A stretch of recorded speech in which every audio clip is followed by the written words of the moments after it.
আদালত অবমাননার মামলায় শেখ হাসিনার পক্ষে রাষ্ট্রের নিয়োগ দেয়া আইনজীবী আমিনুল গনি টিটুকে নিয়ে বিতর্ক তৈরি হওয়ায় তার নিয়োগ বাতিল করেছে আন্তর্জাতিক অপরাধ ট্রাইব্যুনাল।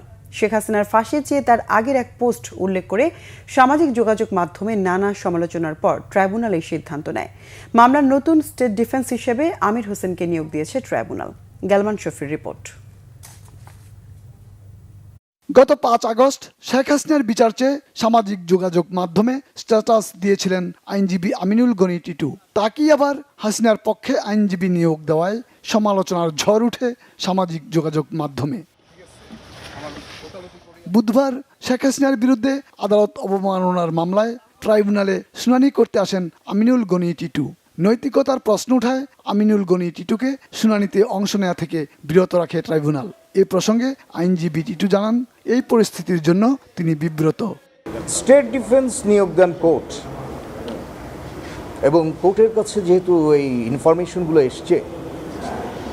ইনফরমেশনগুলো এসছে যে আমি এই মামলার যিনি অ্যাকিউজড তার বিরুদ্ধে আমার পোস্ট ছিল, তো আমারও আজকে কোর্টের সঙ্গে কথা বলে, কারণ কোর্টও আমার সঙ্গে খুব খোলামেলাই কথা বলেছেন, যে তাতে করে আমার মনে হয়েছে যে আমার এখান থেকে প্রত্যাহার করা উচিত, এবং সেই কারণে আমি প্রত্যাহার করেছি। আমি একজন আইনজীবী হিসাবে আমার 36 বছরের ক্যারিয়ার কোনো স্পট নেই। আজকের এই পুরো ঘটনার ভেতর দিয়ে আমি খুব বেশি মানে আমাকে বলতেই পারি যে আমি একটু এম্বারাসিং একটা সিচুয়েশনের ভিতর পড়ছি। এ বিষয়ে প্রসিকিউটর গাজী MH তামিম জানান, আদালত অবমাননার মামলায় শেখ হাসিনার পক্ষে লড়তে আমির হোসেনকে নতুন করে নিয়োগ দিয়েছে ট্রাইব্যুনাল। উনি ট্রাইব্যুনালের কাছে এই মামলায় থেকে নিজেকে প্রত্যাহারের আবেদন করেছেন।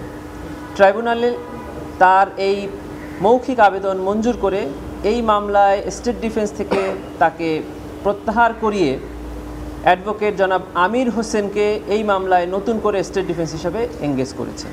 এদিন এই মামলায় এমিকাস কিউরি হিসেবে নিয়োগ পাওয়া সিনিয়র আইনজীবী AY মশিউজ্জামান ট্রাইব্যুনালে হাজির হলেও মামলার প্রস্তুতির জন্য 2 জুলাই পর্যন্ত সময় দিয়েছে আদালত। গালমান শফি, বাংলা ভিশন, ঢাকা।